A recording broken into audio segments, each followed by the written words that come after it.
46 heading है jet stream या फिर जेट जेट धारा।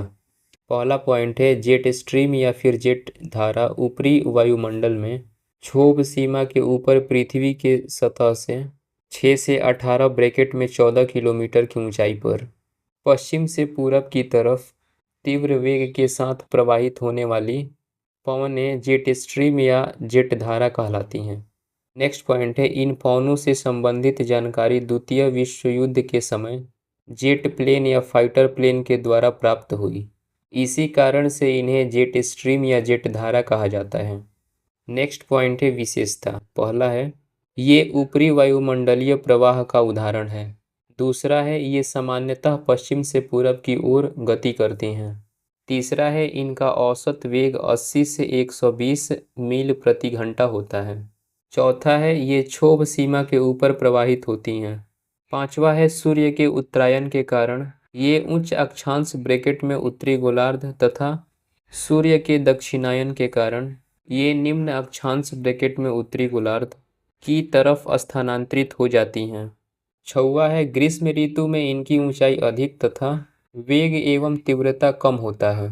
इसके विपरीत शीत ऋतु में जेट स्ट्रीम की ऊंचाई कम होती है तथा वेग एवं तीव्रता अधिक होती है।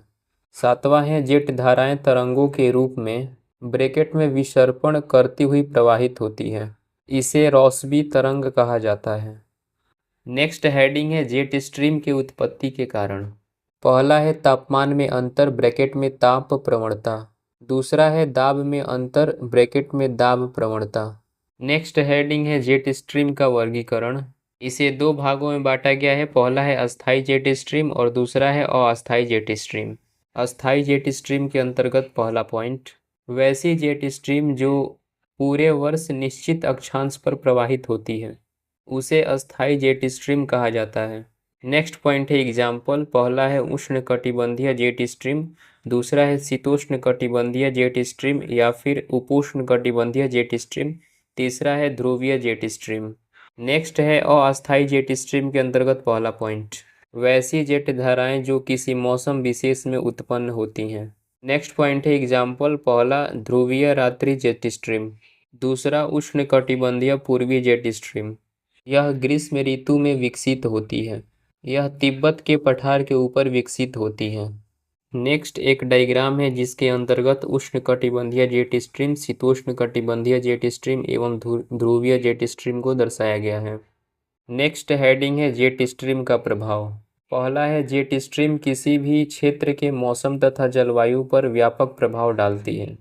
दूसरा है यह किसी क्षेत्र के तापमान, आर्द्रता, वायुदाब तथा वर्षा में परिवर्तन करती है।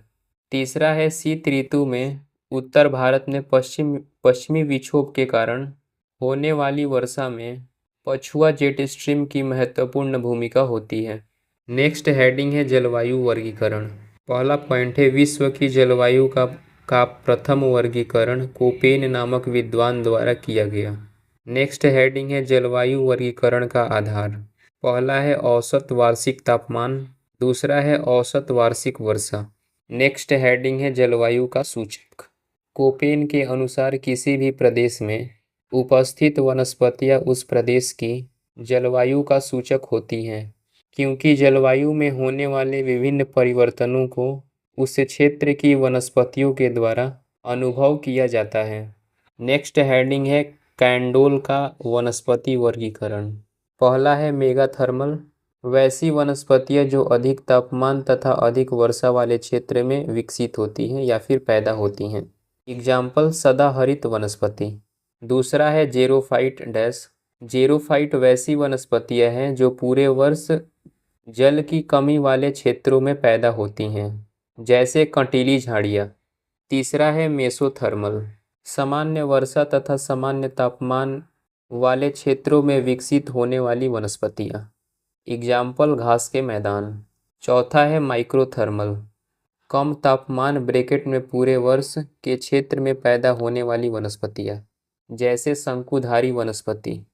पांचवा है हेकिस्टोथर्मल, जिन क्षेत्रों में पूरे वर्ष सतह के ऊपर हिम या बर्फ की परत उपस्थित होती है उन क्षेत्रों में मास तथा लाइकेन उपस्थित होता है। इसे ही हेकिस्टोथर्मल कहा जाता है।